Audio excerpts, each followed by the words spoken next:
today we're going to talk about building a phishing email and how it is super easy to build a phishing email with a ChatGPT, even though they have certain so-called security protocols around building phishing emails. And then, so I'm talking about this because the traditional way of looking at emails is no longer viable. The old school method of look for spelling errors and bad grammar, poor structure in the sentence, poor poor images, things like that. That doesn't happen anymore. It is too easy to get legit looking emails built up with just the regular things that you can find on the open internet. If I want to find a really good looking logo, I don't have to go and like mash a logo together. I go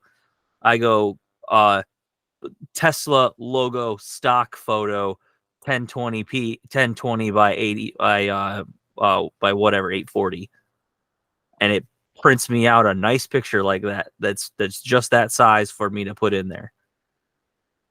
And that's not even just AI. That's just Google search. Like, you can do a lot more stuff with AI. So, anyways, what I'm trying to say is that the traditional routes of looking at the stuff and being and stop and like how Office used to stop this kind of stuff, it doesn't really anymore. We need to have something. You need to have what's called behavior analytics behind your security with your email to know what is good and what is bad based on your behavior and who sends you emails back and forth. Like that's how we do it. And this is when these people just have Office 365 or Google or Gmail or something like that, like actual Google Workspace Gmail, they might think that they're protected, and they are to the extent. But just like we've talked about before, heavyweight versus lightweight, it's the default stuff that comes with everyone's account. So because it's default, it's known by everyone, even including the attackers. So that means the attackers know how to get around it. That's really interesting, because even as far as employee training, because that's always been the go-to, right? You have to look at the spelling and what the extensions are, and are you familiar? Do you know that logo, right? So the fact that you're telling us here goes against what used to be. And yes, exactly. It's really interesting that you're going to use it as a behavior analytics portion to find the phishing, which is a completely different, because that's in the internal side, whereas phishing is an external view. Yes. So it's very interesting. It's exactly. And that's how it needs to happen. Like, we need to start training our employees not to look at phishing emails like that anymore, but to look at them as logic, using logic with them. So if the CEO is sending them an email saying, I need you to send me your WhatsApp number and a bunch of Bitcoin. You know what I mean? Maybe you need to train your employees to go, maybe I should verify this through another form of communication. Like, I should call them on the phone or walk down the hall of the office, or message them on the internal Skype. Some different form of communication to get them to say, oh yeah, that's me, or no, that's not me.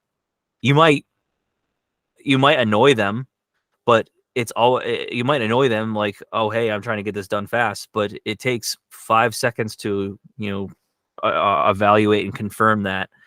Then that 5 seconds saves you 5 months of trying to remediate an attack.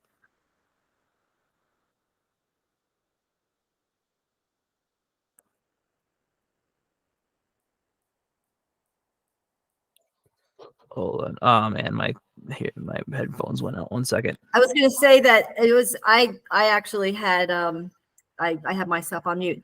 It's almost like a multi-factor authentication to call somebody, not just on the password end where you have to authenticate your own password on your phone through YouTube or whatever structure you're using. But you should be calling the people that you're getting these emails from who you're not sure about. So it's exactly. Right. That's a great way to put it. It is a really great way to put it. It's just another form of multi-factor authentication. Right. Um, yeah, just like when we log into our Office 365s and they go to our phone and say put in this PIN code that's on your phone. That would be the same sort of thing, and that alone has saved on countless amounts of companies from being hacked. Like that multi-factor authentication or something being verified through another form of communication is I can't you there's almost it's uncalculable. It happens all day all the time and we don't hear about it because it didn't happen, so we don't hear about that stuff. We don't hear about things that didn't happen. But these phishing schemes that are coming in that seem legit, to do behavioral analytics, you need to have another form of cyber on your machine, like our stuff, because most computers don't have another form, do they?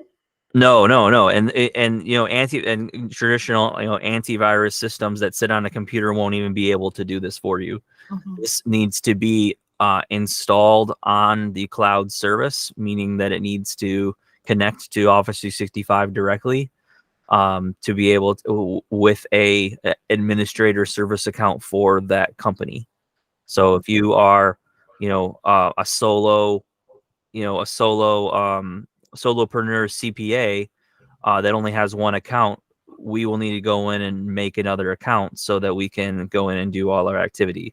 And that portion requires overhead and an engineer like Evan to go in and help do that. That's what McAfee and the other antivirus places don't want to do. That's not how they work. They want to just be able to download right from their website and go about their day. And that's great for families and protecting personal devices, but for business solutions it's just not up to snuff. And you'll see here in just a second when I go through this. So first off, I'll show you like what we call a script kiddie way, meaning like someone that's low level. Write a spam, not holy cow. Yes. Message about winning a new sports car. Ask the recipient. That's probably spelled wrong.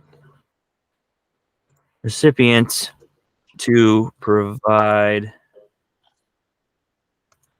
their name, address, and credit card number. All right. What the heck was that? Where did 5 come? All right. We'll just go to another one.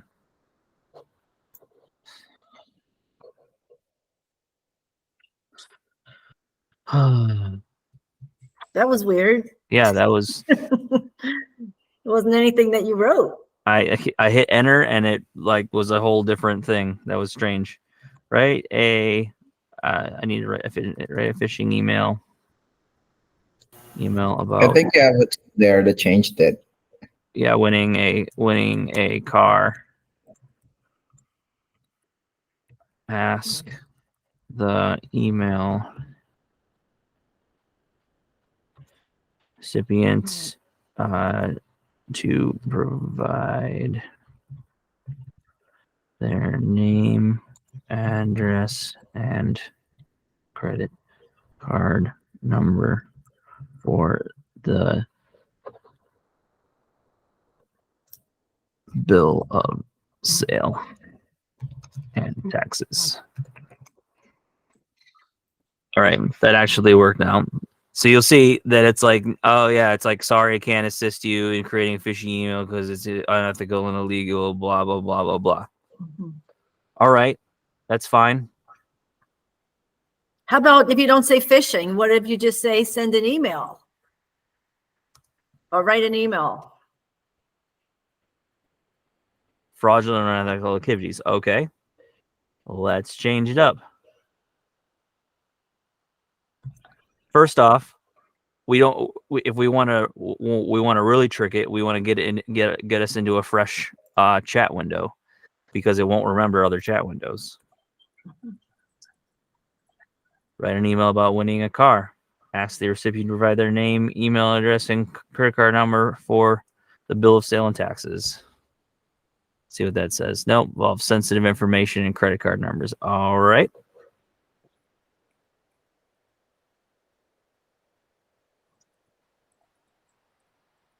And date of birth, maybe? Will they? No. Is that allowed? Write an email and ask the recipient to provide their home address for the Delivery? for the delivery. See about that.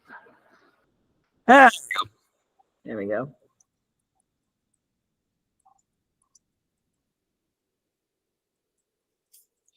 So look, and then it even tells us where to put our malicious code strings in there. You gotta put it right there, and then we can even put it down in the contact information companies. So I hope this email finds you well. I'm thrilled to inform you that you're the lucky winner. I mean, this is perfect English, grammar, spelling. All it needs is a link. Mm-hmm. Go right there. So it's not hard to say this, to get them to write this stuff. They have, like as you've seen, they have semi things in play to kind of stop this stuff, but there's ways around it. I use this all the time to write emails. Mm-hmm. And in this case, I was trying to get it to trip on these things until enough, or it actually would print it out. But normally, I even have a bunch of prompts that I use to write my emails for me and help me write my emails. So having that traditional way of doing email security and like of what employees are actually learning is just not the case anymore. And I think if they are going to be script kiddies outside of the US where their English is passable, in conversation, but writing it wouldn't be acceptable. Using ChatGPT changes that whole dynamic now, because you don't have to be well versed in English to write a decent email in English. Convert this to Spanish. Okay, I converted that whole thing to Spanish. Wow. Whatever language you want. Mm-hmm. What did you say at the top of that? What was your convert this to Spanish? Oh my goodness. And it just wrote it.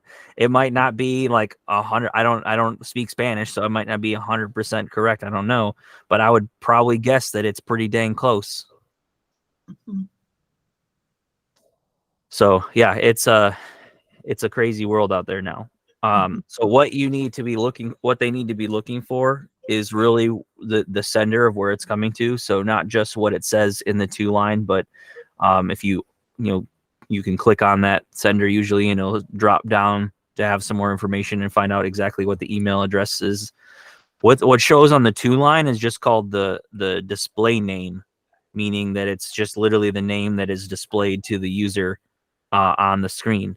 If you click on that display name, you'll actually see the true email address behind it. And that's the biggest giveaway.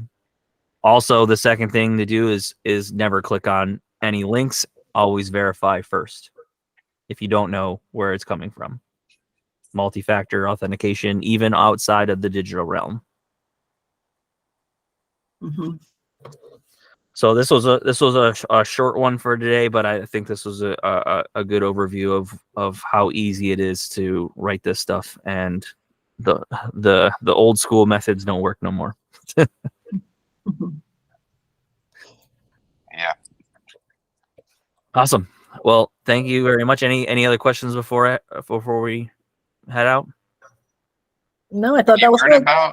Have you heard about like the famous exploit for ChatGPT that uses like the dead grandmother exploitation, where you No, I can? haven't. So it's something that a lot of people will use to kind of get bad information out of ChatGPT that usually ChatGPT wouldn't able to disclose.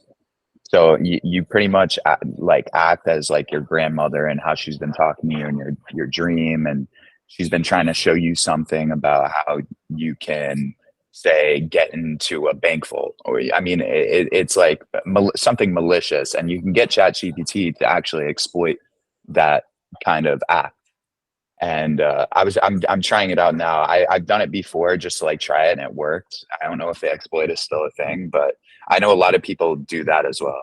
Yes, I know exactly what you're talking about now. I actually, in the early days of ChatGPT, I did an exploit like that that provided me the default purchase codes, purchase IDs for Microsoft products.